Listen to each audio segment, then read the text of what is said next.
This is worse than we thought. The Dodgers continue to struggle when it comes to starting pitching, and today was evidence of that against the Angels. We get into exactly what happened at Angel Stadium in this edition of Dodgers Digest. Hey, this is Mike Nelson. Make sure to subscribe to the channel. Myself and Brad J, we're bringing everyday Dodger content right here on this channel, so make sure to hit that subscribe button. But yeah, today was a really tough game. It was a bad game to watch, right? I mean, this was a game that, you wish you didn't have to watch, but you watched, right? I mean, because the Dodgers are playing, and quite frankly, these are really important games. I mean, it's not like the Dodgers are playing for absolutely nothing here. I mean, these are games to win the division. So, Angels get the 7-4 win. It was, just a bad game, right? I mean, the Dodgers, kind of made it interesting there in the eighth, but you kind of felt like it wasn't going to be enough, right? Especially with, come on, falling down 7-0. I mean, the pitching performance from Yoshinobu Yamamoto was bad. It was a bad start. It was not a good start from Yamamoto. Charged with 6 runs, walked 5 batters, did have 6 strikeouts, but walked 5 batters. Give 6 hits. I mean, this is when it gets. I mean, you have to be concerned as a Dodger fan. We talked about this morning with Brad on the morning show. If you're not watching those shows, I don't know why you're not watching them. Every Monday morning, myself and Brad we're talking Dodger baseball live here on the channel. But we talked about how the starting pitching was going to be very important for the Dodgers in this series, right? We talked about it, right? I mean, that's what we said. And the Dodgers didn't get the starting pitching that they needed tonight. They didn't get it. I mean, Yamamoto was simply bad. And, like I said, you have to be concerned that this is not the first time we've seen Yamamoto do this. It's not the first time we've seen Yamamoto have, this is probably like the 3rd or 4th time we've seen Yamamoto this season where he has an absolutely bad start from like a game, a throwaway game. It's not the first time we've seen this from Yamamoto this season, right? It's not the first time. So that's why I'm a little bit concerned about Yoshinobu Yamamoto. He hasn't gone on the IL, knock on wood, this season. And, is Yamamoto fully healthy? Right? I mean, that's where, at least I ask myself that. Is Yamamoto 100% right now? Right? Because if he's not, this is the time for him to take a breather.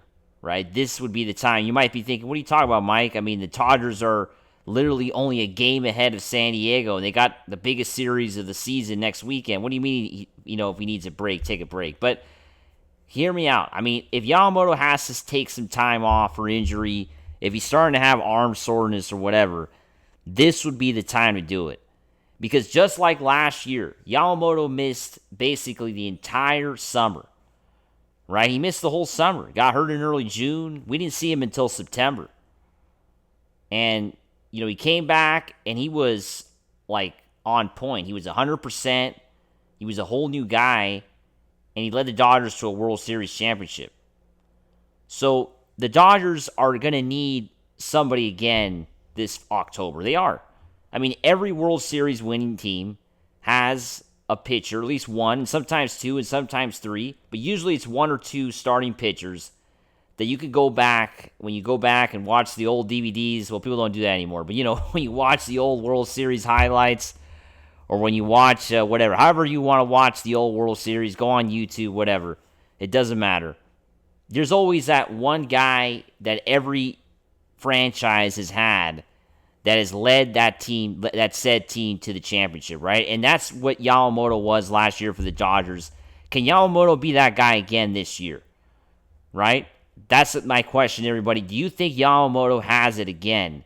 Does he have what it takes to lead the Dodgers to a World Series championship? After performances like today, you're concerned, right? I mean, you don't know. I mean, you just don't know after performances like today. I mean, you start to wonder, does he have enough, right? Does Yamamoto have enough? in the tank still left? I mean, is Yamamoto basically burnt out from last year? Right? I mean, is that what's going on right now? I mean, Yamamoto had pitched a lot of games, a lot of big games. Of course, as we know, late in the year, playoffs. And this year, it's been, like I said, he's been full speed ahead, full throttle ahead for Yamamoto since late March, and it's early August. So is Yamamoto starting to have pain? Is he 100%? That's just my question. I mean, just my observations, my opinion. That's what this is about. I mean, you tune in to watch these YouTube channels for people's opinions. I hope you're not tuning this in just to watch fact, because that's not what this is about. It's not just about fact. It's about my opinion and Brad's opinion, right? That's kind of what this channel is about. So, that's my opinion here. So, what do you think about, Yamamoto? Is he healthy or not? Right? I think that's the takeaway I get out with today's game.